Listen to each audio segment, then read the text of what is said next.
espiritual a noção de tempo deixa de existir. 13º caso. Tiro da Lid, 1927, pág. 314. Trata-se da manifestação de Miss Felicia Scatcherd, alguns meses depois de sua morte, ocorrida 27 de março de 1927. Miss Felicia fora em vida uma das personalidades mais em evidência no movimento espiritualista inglês. Seu nome permanecerá na história, por ter sido ela quem fez as primeiras experiências importantes, de onde nasceram as teorias da fotografia do pensamento e da ideoplastia. Relativamente à comunicação de que me disponho a citar algumas passagens, eis o que escreveu o diretor da Lid. Não me é lícito publicar os nomes das senhoras que receberam a mensagem, mas estou apto a declarar que elas nenhuma parte jamais tomaram no movimento espiritualista e que o médium é uma senhora por quem se obtiveram as mais verídicas comunicações que têm aparecido nestes últimos tempos. Grande parte da mensagem em questão apresenta caráter meramente pessoal e contém numerosas provas de identidade, tanto mais notáveis quanto dizem respeito a circunstâncias absolutamente ignoradas dos assistentes e cuja veracidade foi comprovada mais tarde. Posso também fazer notar que Miss Scatcherd diz em sua mensagem que iria ao Círculo Creu, no qual jazia, em vida, frequentes experiências de fotografia transcendental, a fim de projetar a imagem de seu semblante numa chapa fotográfica, o que se realizou pontualmente. Aludiu, ao demais, a um de seus poemas, indicando o tema dessa composição. As senhoras que assistiam à sessão desconheciam esses versos, que foram, em seguida, achados num artigo de Miss Scatcherd, publicado depois de sua morte. Parece-me que esses esclarecimentos tendem a confirmar admiravelmente a autenticidade da mensagem obtida. Aqui vão as passagens que se referem ao assunto com que nos ocupamos. O médium anuncia a presença do espírito de uma dama distinta, morta havia pouco, que deseja vivamente manifestar-se a uma das senhoras presentes. Pergunta: pode dar-nos o nome dessa dama? Resposta: esperem. Vou experimentar. Rudolph, pode completá-lo? Felicity. Felicity Rudolph tem alguma coisa a dizer? Ela está mais ou menos confusa, porém, vai tentar. Foi a primeira prova de identidade que o espírito deu, porquanto Miss Scatcherd publicou muitos de seus artigos com o pseudônimo de Felix Rudolph, ao mesmo tempo em que seus íntimos costumavam chamá-la Felicity. Em seguida, o espírito ditou a sua longa mensagem, da qual extraio os tópicos seguintes. Minha cara amiga, eu desejava ardentemente comunicar-me com você. Sou ditosa por poder fazê-lo. Orei, para que isso me fosse concedido. É um fenômeno maravilhoso. Quanta coisa quisera dizer-lhe, minha querida. Começarei por aqui, que a morte absolutamente não existe. A significação dessa palavra é um contrassenso. Assim pensei sempre em vida, mas, às vezes, o corpo não estava de acordo com o espírito. Agora eu reconheço. Antes de continuar, devo informá-la de uma coisa, a cujo respeito tenho certeza, é que nenhum peregrino do mundo dos vivos chega a este mundo pela mesma porta. O meio que aqui nos recebe se apresenta a cada um de nós de modo inteiramente diverso. Segue-se daí que o que lhe dissesse poderia não parecer perfeitamente idêntico a qualquer outra narrativa deste gênero. O trespasse me foi tão fácil. Senti-me cansada e sonolenta, pela manhã adormeci ligeiramente. Foi então que percebi estranhas luminosidades, singulares filamentos luminosos. Senti-me em seguida flutuar no espaço e a minha mentalidade se tornou muito límpida. Pensei, como me sinto bem. Eu sabia que me havia de curar. Minha inteligência se tornara de novo tão solerte, que já projetava por mim outra vez a escrever, para informar meus amigos de que me sentia como se tivera 20 anos. Era uma estupefaciente sensação de bem-estar. Mas, não tardou que me inteirasse do que significava aquele repentino restabelecimento.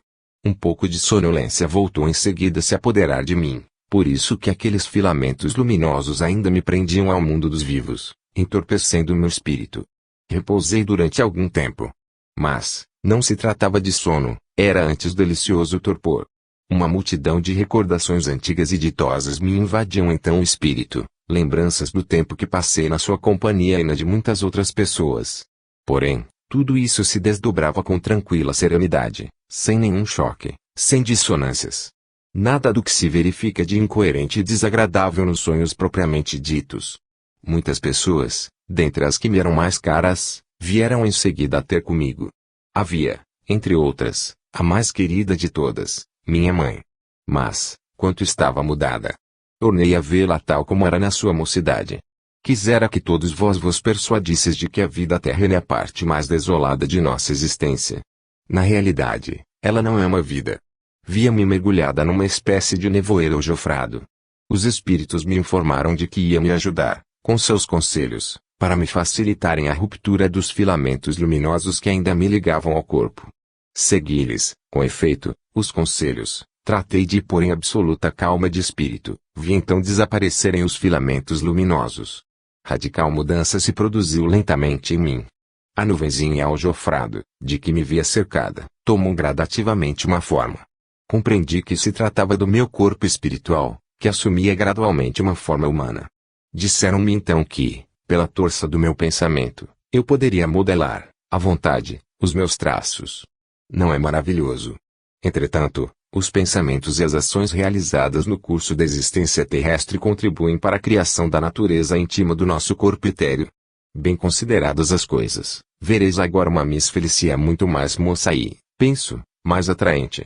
Em todo caso, seria sempre a mesma para você, minha caríssima amiga. Dirigi um olhar ao meu velho corpo lívido e desfeito. Pareceu-me tão pouca coisa. Voltei o pensamento para as pessoas que me eram caras e que eu deixara na terra. Desejava, sobretudo, vê-la ainda uma vez, assim como a... Imediatamente vi você na sua cama, profundamente adormecida. Parecia muito fatigada, porém calma. Procurei entrar em comunicação com seu espírito, mas este não se achava preparado para essa prova. Renovarei a minha tentativa noutra ocasião, entretanto, é preciso que, então, antes que você adormeça, pense fortemente em mim e reconstitua a minha imagem pela imaginação. Chegarei assim a fazê-la sair momentaneamente do corpo e a trazê-la até a mim. E o que chamamos uma entrevista no sono. Tornará a me ver e me reconhecerá, mas, naturalmente, ao despertar suporá que sonhou. Lembre-se, no entanto, de que, ao contrário, teremos estado juntas. Fui logo conduzida para longe dali pelos espíritos que tinham vindo receber-me e que me explicaram haverem construído o maravilhoso mundo deles, tirando daquele nevoeiro aljofrado que eu percebia, condensando-lhe, pelo poder do pensamento, as vibrações infinitamente sutis. Eles projetam nesse meio as formas do pensamento, que se revestem da substância espiritual. Chegam assim, pouco a pouco, a criar o seu meio. Quanto a mim, como é natural, ainda não me achava em condições de projetar as formas do meu pensamento nesse mundo exclusivamente mental, por isso, os espíritos me conduziram à maravilhosa morada que eles próprios haviam criado. Mais tarde, aprenderei, por minha vez, a construir o meu mundo pessoal. Quanto ao meio, em geral, somos sempre nós que contribuímos para a sua criação, cada um traz para ali uma pequena parte de todo. Naturalmente, o trabalho é dividido, depois de todos se haverem posto de acordo com relação ao conjunto a ser criado. Grande número de espíritos há que não se ocupam com estas criações, reservadas àqueles que manifestam disposições para essa espécie de trabalhos. A paisagem que me cerca parece completa por si mesma e maravilhosa, mas é apenas a nossa paisagem. Asseguram-me, com efeito, que, para além da nossa, há outras muito diversas, porque há umas incapazes de apreciar o que se afaste da paisagem terrestre. A minha amiga não pode imaginar quão eletrizante é o sentimento de criar desta maneira. A intensidade passional com que todos a isso se afazem não se pode exprimir por palavras. Falaram-me da existência de outras esferas infinitamente superiores a nossa e que o desejo e espero alcançar um dia, ainda que esse dia deva estar para mim muito distante. Os espíritos eleitos que as habitam executam, pelo poder da vontade, coisas que vos parecerão impossíveis, o que não impede sejam verdadeiras. É dessas esferas que se desprendem as centelhas da vida, sob a forma, por assim dizer, de um fluxo vital que atinge o vosso mundo e é absorvido pelo reino vegetal. Para chegar a dispor de tanto poder, é necessário alcançar-se suprema perfeição espiritual. Todos, porém, estamos em condições de ascender até lá o que me afirmam. Passo a comentar sumariamente o caso que venho de reproduzir. Chamo, antes de tudo, a atenção para o fato de que a personalidade autora da mensagem se deu pressa em prevenir os experimentadores de que nenhum peregrino do mundo dos vivos chega pela mesma porta ao mundo espiritual, isto é, que cada espírito, sendo uma entidade individualizada e, por conseguinte, mais ou menos diferente de todas as outras entidades da mesma natureza, tem forçosamente que deparar no além com uma situação também mais ou menos diferente da dos outros espíritos individualizados, no momento de entrar no meio espiritual, meio de natureza exclusivamente mental. Essas diferenças, que não podem deixar de ser enormes entre eleitos e réprobos, existem mesmo entre os espíritos que, pela lei de afinidade, gravitam no mesmo meio, embora se trate de diferenças relativas a detalhes secundários, ou, à direção de certas experiências inerentes à crise da morte. No caso que nos preocupa, pareceria que as diferenças se referem unicamente à duração de determinadas experiências por que todos os espíritos têm de passar. Nota-se, em primeiro lugar, que a crise do trespasse foi mais fácil para Miss Scatcherd do que o é para a maioria dos espíritos. Contudo, ela também refere ter experimentado a sensação passageira da flutuação no espaço. Diz igualmente não haver, a princípio, acreditado que morrera, mas que se curara de súbito, embora essa impressão também tenha sido pouco duradoura. Viu igualmente seu cadáver no leito de morte, também teve o seu período de sono, ainda que muito curto, teve a visão panorâmica dos acontecimentos de sua vida, se bem que sob a forma de uma multidão de lembranças gratas que lhe invadiam a mentalidade. Os entes caros, que ela perdera, se lhe apresentaram em seguida, entre outros, sua mãe. Observou os filamentos luminosos que ainda prendiam ao corpo e conseguiu dissipá-los, concentrando-se em absoluta calma de espírito. Percebeu a nuvenzinha fluídica que havia de lhe constituir o corpo espiritual e, graças à potencialidade do seu pensamento, seguindo o conselho de seus guias, chegou a modelar o próprio semblante, dando-lhe traços juvenis. Preso do vivo desejo de tornar a ver uma de suas amigas, achou-se incontinente perto dela. Do mesmo modo que todos os outros espíritos que se comunicam, foi, afinal, impressionada, sobretudo, pelo grande fato do poder criador do pensamento, no meio espiritual. Deteve-se mesmo, mais demoradamente do que a maior parte dos outros espíritos, a descrever maravilhas desse poder. Sua descrição é importante e instrutiva, porque contribui para que melhor se compreendam certas modalidades do fenômeno, que pareciam obscuras e embaraçosas à nossa inteligência limitada. Aluda aos esclarecimentos dados pela entidade, acerca da sábia colaboração por meio da qual os espíritos operam, para criar o meio geral comum, evitando assim a confusão caótica das iniciativas pessoais. Resta-nos tomar em consideração a revelação última da entidade transmissora da mensagem, a que diz respeito às supremas esferas espirituais, donde os espíritos muito elevados que as habitam enviariam os germes da vida aos mundos do universo, empregando o poder criador do pensamento. Que se deve pensar disto? Responderei que, se atentarmos na impotência inata da ciência humana, que jamais conseguirá penetrar o grande mistério das origens da vida dos mundos, se considerarmos que a mentalidade humana permanecerá eternamente na impossibilidade de saber como é que uma mônada inerte de protoplasma se vitalizou repentinamente, tornando-se uma ameba, ou transformando-se num líquen, teremos que convir em que se pode tomar em consideração a fecunda sugestão da entidade de quem procede a comunicação. Segundo ela, haveria entidades espirituais muito elevadas que, pelo seu pensamento criador, engendrariam fluxos vitais. Estes, atingindo os mundos e saturando-lhes o protoplasma primitivo, lhe transmite os germes da vida vegetativa que, graças a um processo evolutivo muito lento, a se realizar no meio físico, através dos 4 reinos da natureza, acaba por engendrar a sensibilidade, depois a motricidade, em seguida o instinto animal, os primeiros albores da inteligência e, por fim, a inteligência consciente de si mesma. É assim que se chegaria à criação de uma individualidade pensante. Paremos aí. Nada impede se haja de aceitar esta solução do grande enigma, tanto mais que, tudo bem considerado, fora dessa explicação, nunca se chegará a formular qualquer coisa de racional sobre o problema das origens. Contrariamente, aceita que seja esta a solução, se bem ela não nos põe em condições de penetrar o incognoscível, levar-nos a, entretanto, a uma compreensão do mistério, bastante, ao que nos parece, a satisfazer e repousar o espírito. Com efeito, este começo de solução se fundaria num fato conquistado pela ciência, isto é, que o pensamento humano já dispõe da potencialidade de objetivar formas que ficam gravadas na chapa fotográfica e se materializam e, muitas vezes, se organizam. O primeiro e maior obstáculo racional que se encontra, para aceitar a solução de que se trata, estaria então vencido.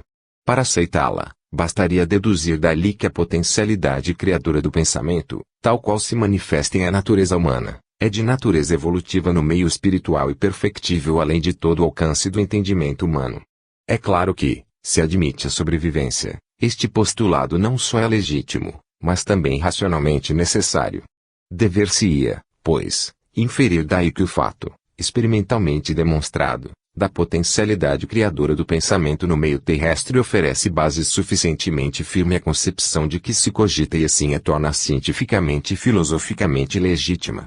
Em outros termos, tendo-se em conta que a ciência oficial não dispõe de uma base experimental qualquer, por onde possa orientar-se na pesquisa das origens da vida no universo, tendo-se em conta que se chegaria a encontrar, na experiência humana, essa base experimental, contanto que se aceite, a título de hipótese de trabalho, a explicação que deu à personalidade mediúnica em questão, segue-se que, até prova em contrário, se está no dever de considerar legítima essa solução parcial do grande mistério. 14º caso. Tomo ao livro intitulado Messagens Frontium 100. Trata-se de uma santa mãe que se comunica por intermédio de sua filha. Orna a brochura o retrato da morta, cujos traços angélicos se harmonizam de modo muito sugestivo com o conteúdo das mensagens, das quais se exala o perfume celeste de uma bela alma, em suprema comunhão de amor com todos os seres do universo. É tão espontânea, tão natural a forma em que são ditadas as mensagens, que sugere aos que as leem a intuitiva certeza da origem, autenticamente transcendental, donde promanam.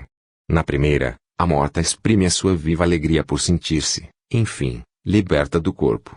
Dirige-se, depois, ao marido, nos termos seguintes: acho-me, neste momento, contigo, bem perto de ti dos meus filhos. Varridamente essa ideia de que me encontro muito longe do melo onde vivi. Podes consultar-me sobre tudo o que te apraza, com mais facilidade do que antes. Estarei sempre em relação com todos vós, não vos deixarei um só instante, até ao dia em que vos der as boas-vindas à passagem do grande rio. Possa essa passagem ser para todos tão suave quanto foi para mim. Não me lembro de coisa alguma concernente à travessia. Devo ter dormido longo tempo, se bem não concebi disso nenhuma recordação. Mas, quando abri os olhos, achei-me curada miraculosamente. Vi-me tal como era no curso dos melhores anos da minha mocidade, porém, infinitamente mais exuberante de vida, mais lúcida de espírito, mais ditosa. O extenso período da minha enfermidade me pareceu um mau sonho, do qual por fim despertara, para volver à afeição das pessoas que me são caras e que me assistiram com tanta abnegação. Sentia-me na posse de toda a rica experiência adquirida durante a minha passagem através da existência terrestre.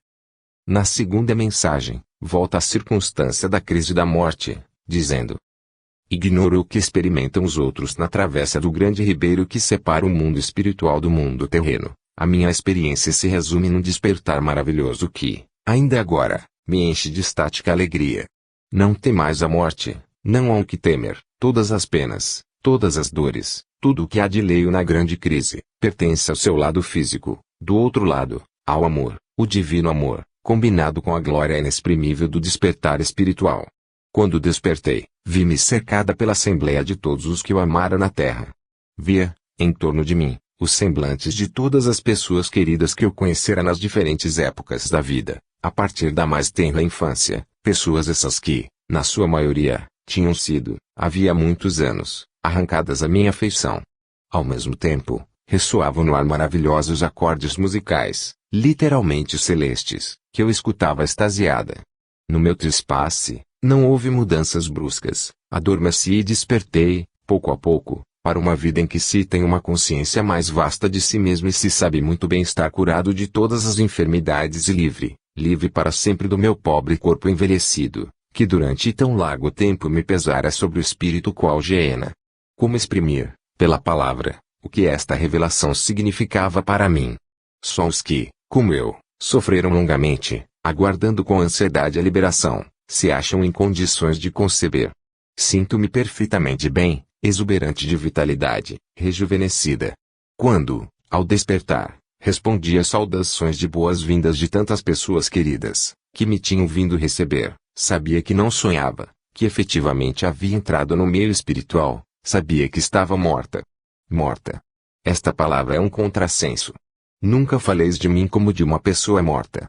Estou viva, com uma vitalidade que jamais experimentara, nem sonhara, na posse de novas faculdades, de novas energias, com o poder de amar e de ser feliz, 10 vezes mais forte do que antes. Tudo isso me revela o grande fato de que a existência, nestas esferas, deve constituir uma alegria permanente. Para alcançar tal meta, valia bem a pena de viver uma vida de lutas e de sofrimentos. Presentemente me parece que vivi na Terra uma existência de sonho, somente esta é, com efeito, vida real, aquela era uma sombra de vida. Só vós outros continuais a ser para mim uma realidade da existência terrena, o amado companheiro de minha vida e meus filhos constituem o laço único que me prende ainda ao mundo dos vivos. No paraíso, onde me acho, reina um perfeito amor e harmonia universal, a se manifestarem numa glória de luz radiosa, vibrante de energias vitais, que enche a alma de sentimentos agradáveis e de suprema alegria. Em o nosso meio, os pensamentos substituem a palavra, eles não só vibram em uníssono com as almas, como revestem cores admiráveis e se transformam em sons muito harmoniosos, o que faz ouçamos ressoar em torno de nós uma sinfonia de acordes musicais, sempre mais e mais maravilhosos, de uma beleza de gradações infinitas. Desejo ainda talar-vos da maravilhosa música que me acolheu, a minha entrada no mundo espiritual, experiência que ultrapassa tudo o que conheci na Terra. Não era eu a única a ouvi-la, a maioria dos espíritos que se tinham reunido para me receber a ouviram e dela gozaram comigo. Era uma série gloriosa de acordes musicais que pareciam vir de um instrumento central, de um órgão gigantesco.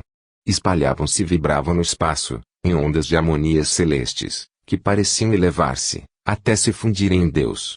Era tão passante essa sinfonia, tão grandiosa, tão penetrante, que se diria dever o universo inteiro ouvi-la.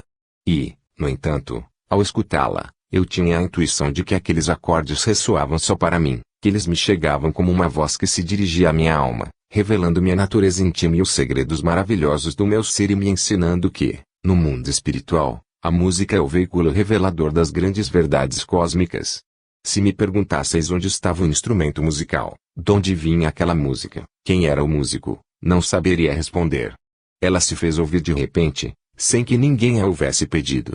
Sei apenas que representa, com relação a mim, o primeiro passo para a iniciação nas maravilhas da esfera espiritual que tive a dita de alcançar. Um dos grandes atrativos dessa esfera consiste no fato de haver alguns lados da sua configuração que são invariáveis, havendo, porém, ao mesmo tempo, nela, uma espécie de configuração particular superposta, se assim se pode dizer, que é, ao contrário, muito variável. É que todos possuímos faculdades criadoras, que atuam perpetuamente sobre o meio imediato onde existimos. Segue-se que toda variação em a nossa maneira de sentir e de pensar acarreta a variação correspondente no meio que nos cerca. As nossas vestes são também criações do nosso pensamento e constituídas de elementos tirados do melo onde existimos. Ainda não aprendi exatamente o processo pelo qual se opera o milagre, mas o tato é que essas manifestações exteriores do nosso pensamento traduzem as disposições interiores do nosso espírito. Resulta daqui, para os espíritos existentes de há muito neste meio, as vestes constituem um símbolo infalível, que lhes revela o valor moral intrínseco. Embora a natureza deste mundo difira enormemente da Terra, os dois mundos se assemelham, com a diferença, porém, de que o mundo espiritual é infinitamente mais apurado, mais sublime, mais etéreo, eis tudo. Coisa singular. Conquanto, a minha chegada no mundo espiritual, tudo o que nele existe me haja parecido tão maravilhoso, experimente, logo a sensação de me encontrar num meio que me era familiar, ou, mais precisamente, de me encontrar outra vez num meio que não era novo para mim. Exprimi esta impressão aos meus companheiros espirituais e eles então me informaram de que eu recuperaria gradualmente a lembrança de acontecimentos pessoais que se estendem muito para além da minha última existência terrestre, abrangendo recordações de um tempo em que habitei os mundos espirituais, que é a nossa verdadeira morada. Começo, com efeito, a lembrar-me. Não desejo entrar em longa dissertação sobre este tema, mas, bom é digo que dá resulta para mim a tal respeito. É que meus filhos, assim como outros espíritos com os quais tenho tido ensejo de falar deste assunto, me informaram que se lembravam claramente de todas as existências que viveram no planeta Terra. Eu mesmo principio a recordar-me das fases de existências encarnadas, anteriores a que acabei ultimamente. Apenas, pelo que me toca, não poderia dizer se essas recordações se referem a vidas passadas na Terra, ou em outros planetas do universo. Do que sei com toda a certeza é que me achava revestida de um corpo muito semelhante ao corpo velho que acabo de deixar. No caso presente, assiste-se à passagem de uma bela alma para o meio espiritual, alma que, pela lei de afinidade, gravita para uma esfera elevada do meio astral. Concebe-se então que as circunstâncias do seu trespasse sejam um pouco diferentes daquelas pelas quais passa a maioria dos outros espíritos que desencarnam.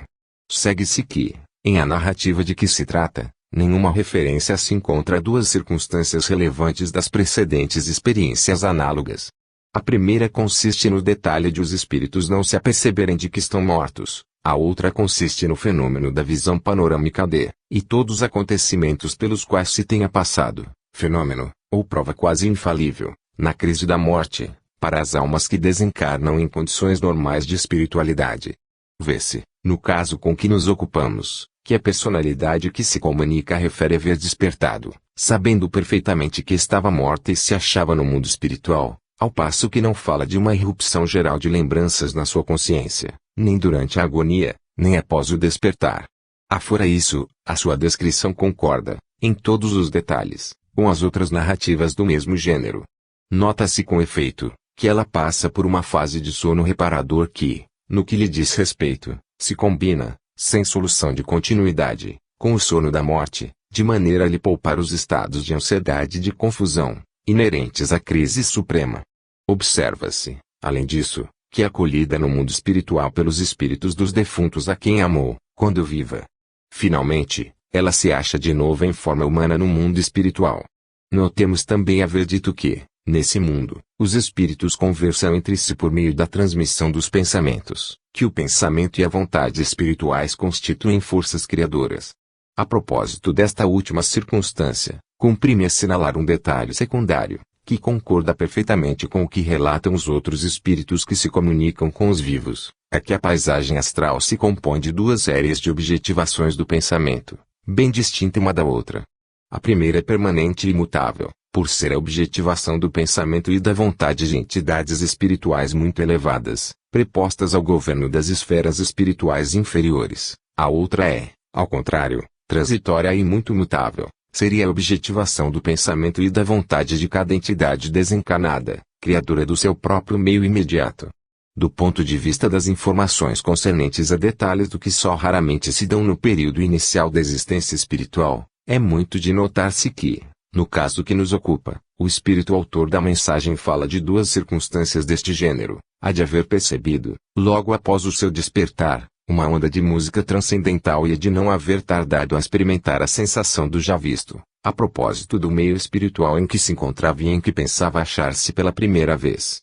A análise comparada, aplicada a um número adequado de revelações dessa espécie, demonstra doravante que as circunstâncias de que se trata constituem uma prova da elevação espiritual do desencarnado que as experimenta no curso do período inicial que se segue à crise da morte.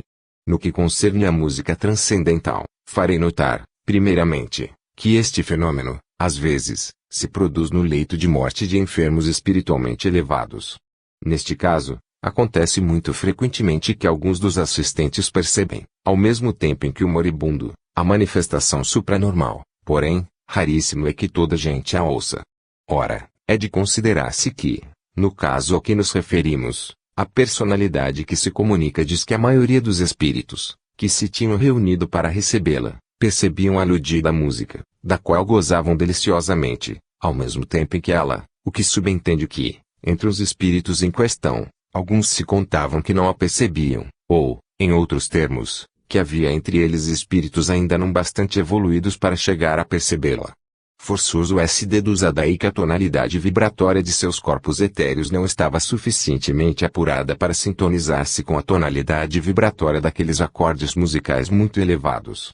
A este respeito, importa observar que os espíritos que se comunicam, mostram-se unânimes em afirmar que, no meio espiritual, os acordes musicais apresentam um valor psíquico construtivo de primeira ordem, que corresponde, de modo impressionante, a uma das nossas mais importantes generalizações científicas, segundo a qual tudo que o universo contém parece poder ser reduzido a um múltiplo ou submúltiplo de uma grande lei misteriosa, a lei do ritmo, que, em última análise, reduziria todo o universo, matéria e espírito, a um fenômeno de vibrações, donde aprofunda a intuição dos filósofos orientais, quando dizem que, no fenômeno do movimento, assistimos à manifestação imanente de um atributo de Deus.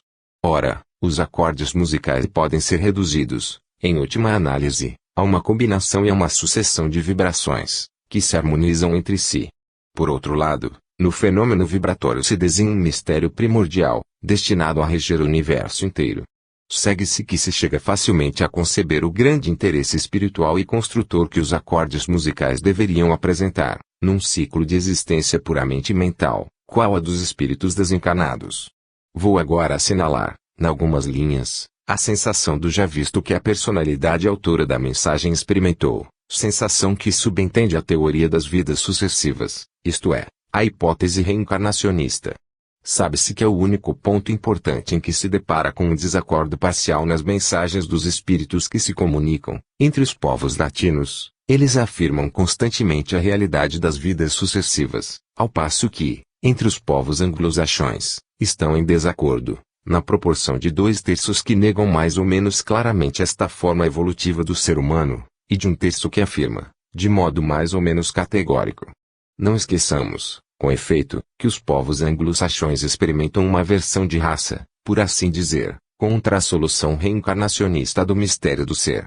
Entretanto, conforme já o fiz notar em outras obras, este contraste de opiniões, relativamente é um problema insolúvel para os que o discutem, e, por conseguinte, essencialmente o metafísico, nada significa, pois que os próprios espíritos reconhecem que tudo ignoram a esse respeito e julgam do assunto segundo as suas mesmas aspirações pessoais.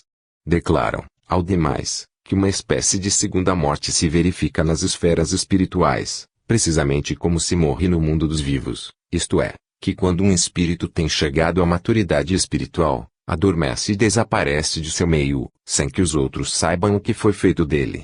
São, pois, levados, como nós, a fazer, sobre esse ponto, induções muito diferentes.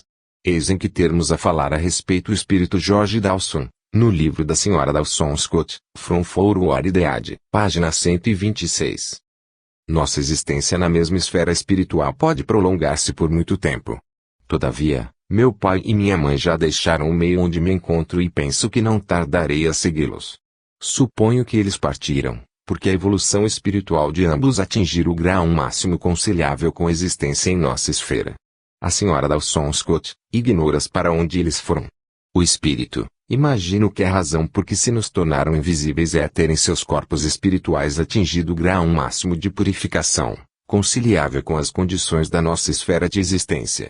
Em outros termos, imagino que o fato é devido às minhas condições, que ainda não chegaram ao necessário grau de purificação. Qual será a finalidade dessa longa e lenta evolução?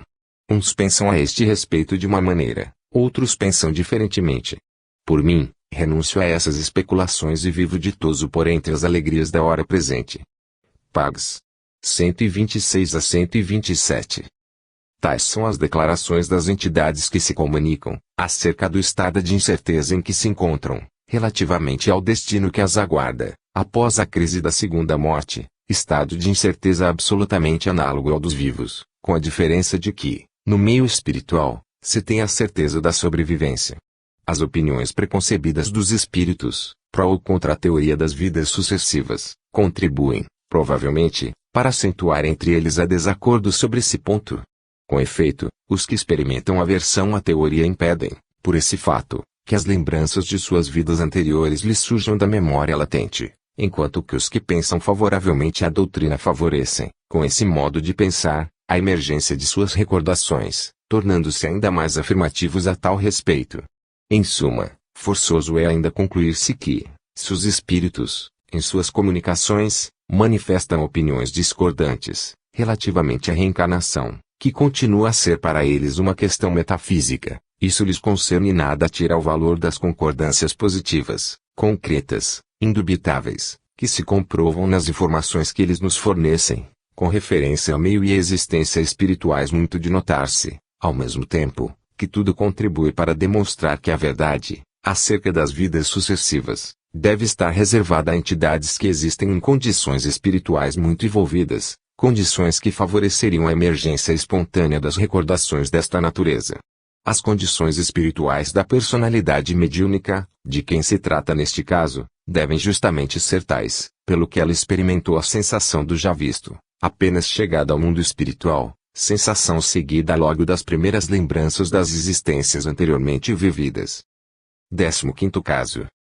A senhora Natasha Rambova deu recentemente à publicidade um livro intitulado Rodi, em que narra a vida de seu marido, Rodolfo Valentino, o célebre artista cinematográfico, acrescentando-lhe algumas mensagens mediúnicas obtidas do defunto. Do ponto de vista das revelações transcendentais, o livro apresenta grande interesse, constituindo uma síntese admirável do que tem sido invariavelmente afirmado pelos outros defuntos, em suas mensagens. Contém, além disso, ulteriores esclarecimentos com relação a temas muito importantes, como, por exemplo, o poder criador de que dispõe o pensamento no meio espiritual e no meio terrestre e a natureza íntima da música, dois temas que nestas comunicações são tratados por meio de informações, que se podem considerar quais relâmpagos de uma nova luz. Por esse livro se vem a saber que Rodolfo Valentino, em vida, se ocupava com experiências mediúnicas, sendo ele próprio muito notável médium escrevente e vidente. As mensagens mediúnicas, que vamos reproduzir, foram obtidas pela senhora Rambova, na residência de seu pai, situada nos arredores de Nice, com auxílio do médium americano George Benjamin Herrer, que também servia frequentemente para a fundadora da Sociedade Teosófica, senhora H.P. Blavatsky, que, tendo se encontrado com o espírito do defunto Valentino, graças a essas sessões, se tornou seu guia espiritual. Do ponto de vista dos episódios que se produziam no curso das sessões e cuja veracidade se há podido comprovar, limitar-me-ei a dizer algumas palavras do incidente inicial, que ocorreu quando Valentino se achava em estado desesperador, na cidade de Nova York. Manifestou-se, essa noite, no grupo familiar, em Nice, o espírito de uma mulher, que em vida se chamara Janie e fora grande amiga da senhora Rambova e de seu marido, dizendo haver estado constantemente à cabeceira do moribundo e tê-lo visto quando era transportado para a casa de saúde. Uma semana depois da morte de Valentino, a senhora Rambova recebia de sua irmã, residente em Nova York, uma carta em que informava, entre outras coisas, de que Valentino vira Janie e a chamara pelo nome, quando o transportavam para a casa de saúde. Enfim, o próprio defunto, nas suas primeiras mensagens mediúnicas, referiu haver visto a Janie e tê-la chamado. Trata-se, pois, de uma tríplice confirmação do mesmo fenômeno, em o qual a veracidade da primeira informação mediúnica, acerca da visão do doente no seu leito de morte, foi demonstrada por uma carta expedida logo após a manifestação, confirmada em seguida pelo próprio defunto em suas comunicações. Entrando a citar passagens que se referem ao tema com que nos ocupamos, considerável é o embaraço em que me vejo, ante o número de incidentes importantes, que eu não deveria deixar de relatar. Cinge-me-ei, porém, ao estritamente necessário. Começarei reproduzindo quase integralmente a mensagem 3, em que o defunto narra, com grande eloquência, os fatos concernentes à sua morte. Escreve ele. Quando já me achava em estado muito grave, mas sem que os que me assistiam soubessem que eu morreria, vi de repente o fantasma de Janie. Tão surpreendido fiquei, que creio tê-la chamado pelo seu nome. Via por um instante, estava cercada de uma luminosidade rósea. Olhou-me a sorrir, exatamente como fazia em vida, quando sabia que eu precisava de animação, e me estendeu os braços. Por aquele sorriso parecia dizer-me, não te aflijas. Entretanto, não a ouvi falar. Ao cabo de um segundo, a visão desapareceu, mas bastou para me dar a compreender que eu morreria. Do fundo do meu ser tive a intuição de que a minha carreira terrestre tocava seu termo. Apavorei-me. Não queria morrer. Estranha sensação se apoderou então de mim, parecia que me abismava no vácuo, fora de todas as coisas. O mundo se me afigurava mais agradável e mais belo do que antes. Pensei no meu trabalho, de que gostava tanto. Pensei na minha casa, nas minhas coisas, nos meus animais favoritos. As recordações se apresentavam em multidões no meu cérebro. Eram lembranças de automóveis, de viagens, de iates, de trajes, de dinheiro. Todo esse material, confesso, me parecia precioso. A ideia de que tudo isso ia ser varrido para longe de mim e para sempre, me aterrorizava. Tinha a impressão de que meu corpo se tornara pesado e, ao mesmo tempo, a de que havia em mim alguma outra coisa, que me parecia cada vez mais leve, como se houvesse de elevar-me nos ares, de um instante para outro. O tempo se escoava e isso adquiria para mim singular importância. Parecia-me que alguma coisa de desconhecido, de misterioso se desenhava ao longe, diante de meus olhos. Sentia-me como que imerso numa apavorante sensação de imensidade, que me oprimia e me fazia tremer a alma. Centenas de coisas, que projetara fazer, se apresentavam ao meu espírito, coisas importantes umas e banais outras. Também me vinham à memória as cartas do que tivera a intenção de escrever. Contudo, a visão fugaz, porém viva, de Janie me convencera de que eu nada mais podia fazer do que projetara. Não podia esquecer e o sorriso singular e encantador, seus braços estendidos, como a me chamar, a luminosidade espiritual que envolvia. Em meu cérebro se apresentava confusamente a lembrança de todas as pessoas que eu conhecera. Semblantes, semblantes, ainda semblantes. Eram pessoas que vi alguns dias antes, outras que conhecera havia muitos anos. Pensava nos meus jovens colegas, nas pessoas que me procuravam para obter auxílios, nas que, pertencendo a outras classes, vinham ter comigo pelos mais diversos motivos. Vi os rostos de Maria, de Alberto, de Ada, da tia Tessie, de Schenck, de Muzi, o teu. Rostos, rostos, sempre rostos. Depois, recordações de meu pai, de minha mãe. Minha infância, a escola, minha bela Itália, minha primeira viagem à América, meu primeiro certificado de nacionalidade. Este fluxo imenso de recordações me abrandava as penas. Os mais insignificantes e mais ridículos acontecimentos de minha existência também se apresentavam muito vivazes em meu cérebro. Loucuras, prazeres, dores, tudo o que fizera no curso da minha vida sobrevinha sem ser chamado, não sei donde, para fazer ato de presença. Tudo isso acabou por me produzir uma vertigem, desmaiei. Quando voltei a mim, a operação cirúrgica havia terminado. Toda a gente me dirigia sorrisos de animação. Era preciso que me conserve absolutamente quieto, embora desejasse pedir muitas coisas. De todo modo, nos meus últimos dias de vida, embora me sentisse às vezes com bastantes torças, via-me presa de inexplicável sentimento de medo. Sentia que, se me pudesse levantar e começasse a ocupar-me com as coisas que tivera de abandonar, conseguiria fazer que desaparecesse aquele misterioso medo. Como era natural, não permitiam sequer que me mexesse. Chegou-me a tua missiva e me confortou enormemente. Tive então uma intuição esquisita, a de que em breve te tornaria a ver e que, de um momento para outro, te veria no meu quarto.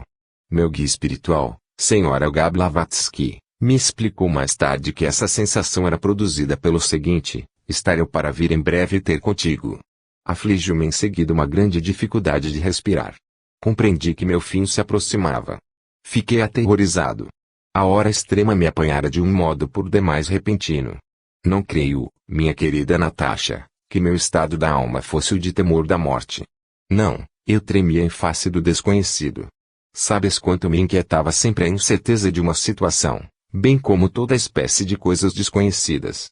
Foi então, minha querida Natasha, que comecei a perceber uma mudança no meu ser. Percebia no meu corpo e no meu espírito. Parecia-me que alguma coisa saía de mim.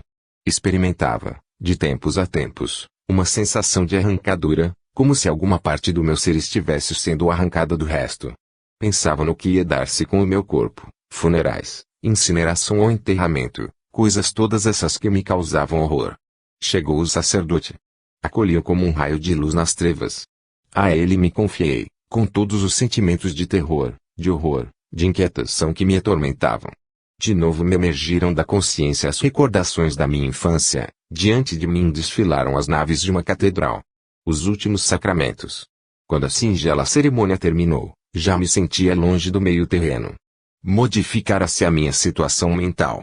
A igreja me tinha consigo, como se forte mão amiga me segurasse. Já não estava só. Não tive mais medo. Em seguida, as pessoas que me cercavam se tornaram distintas. Silêncio. Trevas. Inconsciência. Não posso calcular durante quanto tempo permaneci nesse estado. Afinal, abri os olhos, como se despertasse de longo e profundo sono, experimentando ao mesmo tempo a sensação de estar sendo arrastado rapidamente para o alto. Achei-me em maravilhosa luminosidade azulada. Logo vi, dirigindo-se ao meu encontro, Blackfetter, o indiano, espírito guia de Valentino, quando este servia de médium, Janie e Gabriela, minha mãe. Estava morto. Estava vivo. Tais são, Natasha, as primeiras recordações que tenho da minha morte. A narrativa que se acaba de ler resume os acontecimentos do primeiro tempo do trespasse de Valentino. Seu espírito lhe acrescentou lembranças do segundo tempo, durante o qual se viu atraído e preso pelo meio terrestre, devido à grande emoção que sua morte causou entre os inúmeros admiradores da sua arte.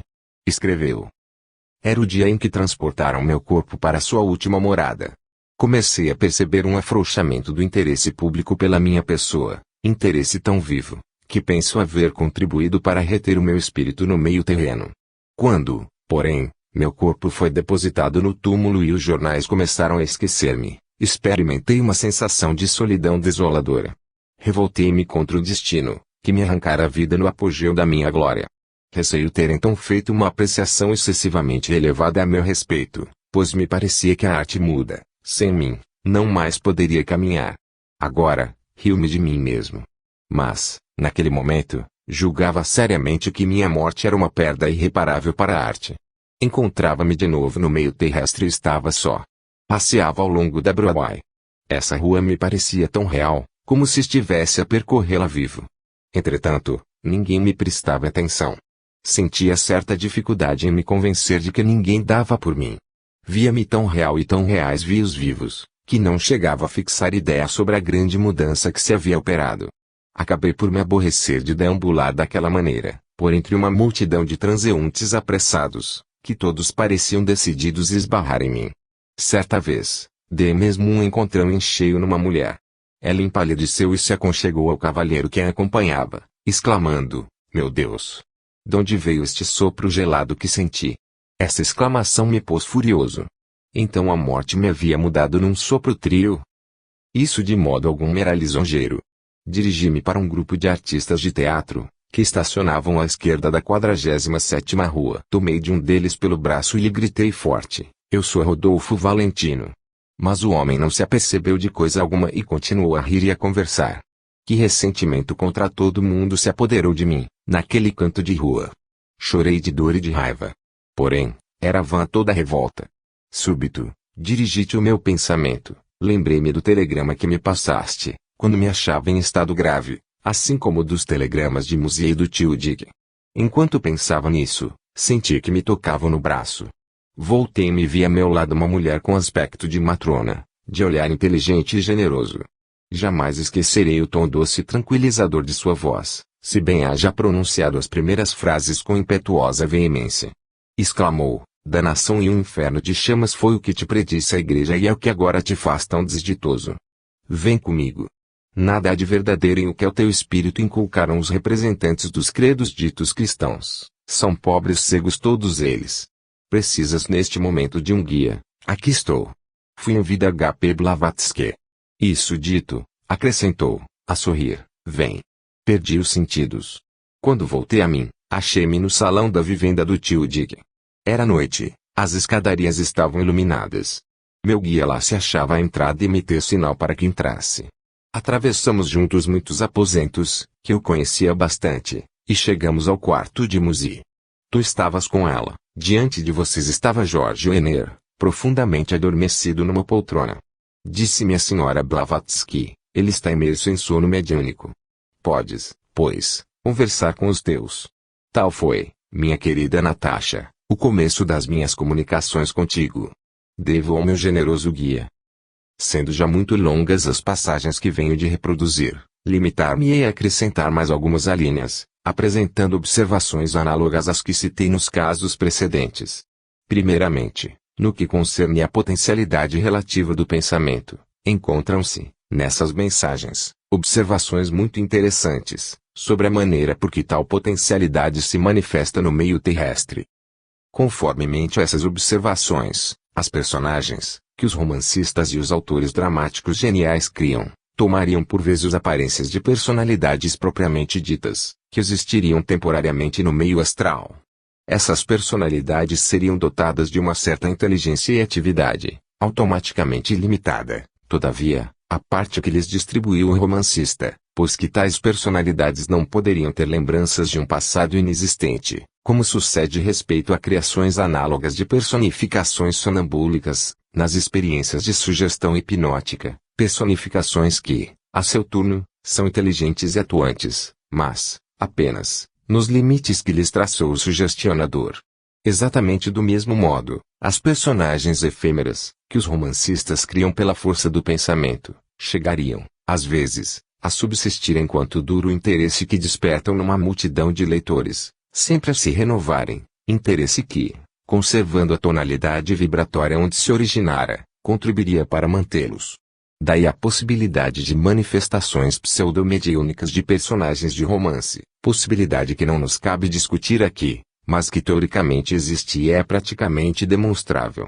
Voltando à potencialidade criadora do pensamento no meio espiritual, transcreverei a seguinte passagem das Comunicações de Valentino. Aqui, tudo o que existe parece constituído em virtude das diferentes modalidades pelas quais se manifesta a força do pensamento. Afirmam-me que a substância sobre que se exerce a força do pensamento é, na realidade, mais sólida e mais durável do que as pedras e os metais no meio terrestre. Muita dificuldade encontra, naturalmente, para conceber semelhante coisa, que, parece, não se concilia com a ideia que se pode formar das modalidades em que deverá manifestar-se a força do pensamento. Eu, por minha parte, imaginava tratar-se de criações formadas de uma matéria vaporosa. Elas, porém, são, ao contrário, mais sólidas e revestidas de cores mais vivas do que são os objetos sólidos e coloridos do meio terrestre. As habitações são construídas por espíritos que se especializaram em modelar, pela força do pensamento, essa matéria espiritual. Eles as constroem sempre tais como as desejam os espíritos, pois que tomam as subconsciências destes últimos os gabaritos mentais de seus desejos. A propósito desta passagem, notarei que, do ponto de vista científico, ninguém deveria admirar-se da observação do espírito, relativamente à aparência sólida, tanto e mais do que a pedra, das construções psíquicas no meio espiritual. A ciência, com efeito, já demonstrou que a solidez da matéria é pura aparência. Segue-se que o atributo solidez não constitui mais que uma questão de relação entre o indivíduo e o objeto.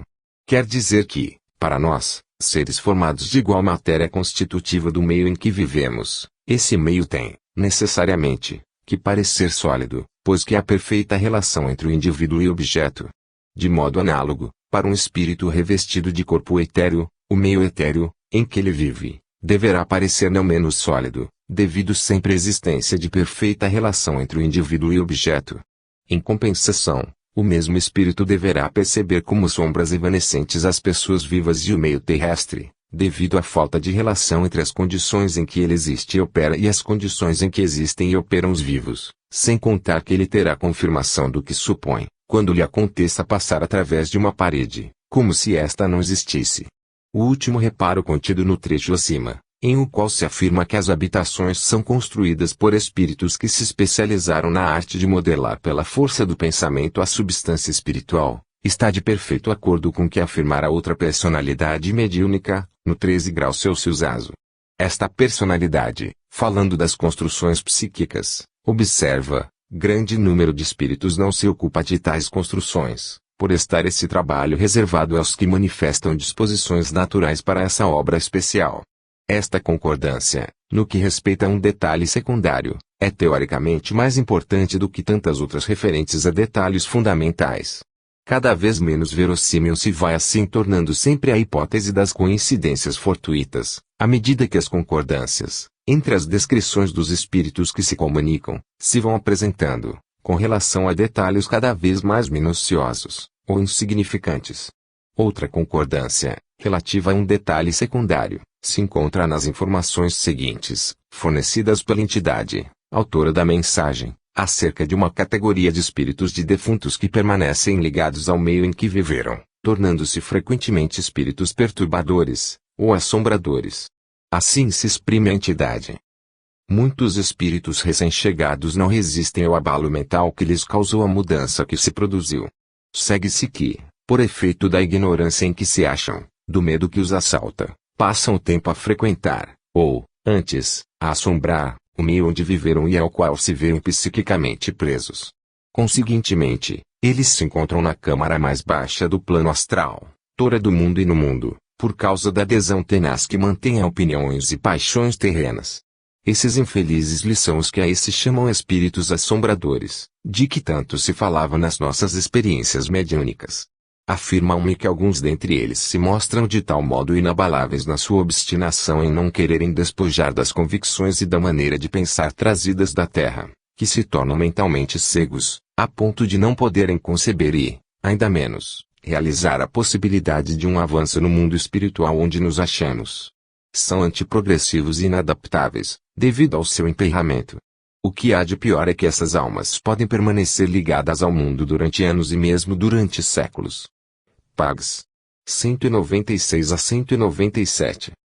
Estes ensinos, dados pelo defunto Valentino, concordam com o que disse, no 8 graus Celsius Aso, uma outra personalidade, a propósito de certos espíritos muito baixos, que, conservando-se ligados à Terra, não gozam do benefício do sono reparador e perseveram na ilusão de se crerem ainda vivos e presas de bizarro sonho. A isso, acrescentou o espírito, ficai, pois, sabendo que os espíritos presos à terra, ou espíritos perseguidores, são os que vivem perpetuamente nessa ilusão. Como se vê, sobre este detalhe secundário, aquela segunda mensagem não só concorda com a primeira como serve para completar e esclarecer, pois que dá as razões por que o fato se produz com defuntos muito presos às coisas terrestres, fato a que o defunto Valentino, a seu turno, alude, explicando que tais espíritos se tornam mentalmente cegos. Assinalarei ainda uma terceira concordância secundária, mais importante do que as primeiras. Nota o espírito Valentino, Pag. 157. Algumas vezes, quando me acho contigo, ou como Zi, assaltam-me dúvidas, quanto aos resultados que obterei. Ouço então de H.P. Blavatsky, que vem em meu auxílio, aconselhando-me, é preciso uma vontade firme. Nada de divagações. Sua voz ressoa muito perto de meu ouvido, entretanto, meus olhos não a veem e meus sentidos não lhe percebem a presença. Onde está ela, então, quando assim me fala? Como se acha em condições de saber o que penso e o que faço, uma vez que, sem estar presente, responde aos meus pensamentos? É esse um outro mistério que me falta desvendar.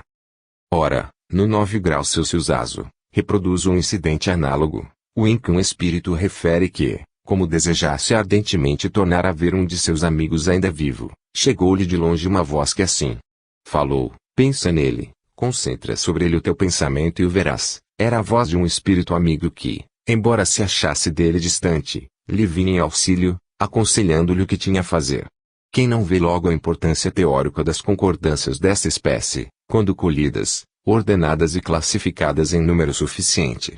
É cumulativo o valor científico que apresentam, mas esse valor é ao mesmo tempo decisivo, no sentido da interpretação espírita dos fatos, porquanto for absurdo e ridículo recorrer-se à hipótese das coincidências fortuitas, em presença de tão grande cópia de concordâncias de todo gênero. No que toca às concordâncias referentes aos detalhes fundamentais sobre a crise da morte, farei notar que, nas mensagens de Valentino, se encontram todas.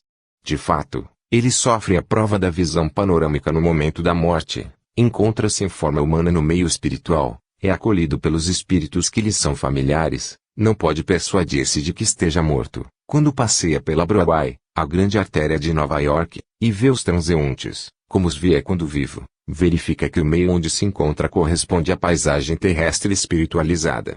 Enfim, aprende que isso é devido à circunstância de que, no plano astral onde ele se acha, são puramente mentais as modalidades da existência, isto é, que tudo o que existe nesse plano é produto do poder criador do pensamento e da vontade dos espíritos que o habitam, pensamento e vontade criadores da paisagem espiritual, da forma humana conservada pelos espíritos que lá vivem, das vestes etéreas que os cobrem, das habitações em que lhes apraz viver, etc. 16º caso. Os casos que até aqui tenho citado são de defuntos que se encontram nas diversas regiões, ou estados, do plano astral, onde, pela lei de afinidade, gravitam e permanecem, ao que parece, durante um período de tempo mais ou menos longo, todos os espíritas de mortos que viveram na Terra de maneira moralmente normal.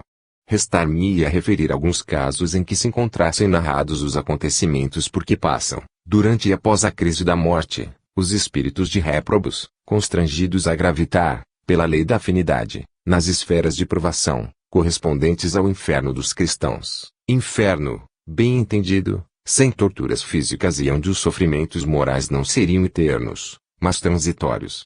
Devo, porém, Declarar que não cheguei a encontrar um só exemplo de defunto caído nas esferas infernais, que tenha vindo transmitir mediunicamente a narração da sua triste aventura. O fato, no entanto, se afigura muito explicável, pois que as relações mediúnicas com entidades existentes nas mais baixas esferas de provações, parece que se não verificam com frequência, talvez mesmo jamais se verifiquem. Conhecem-se, todavia,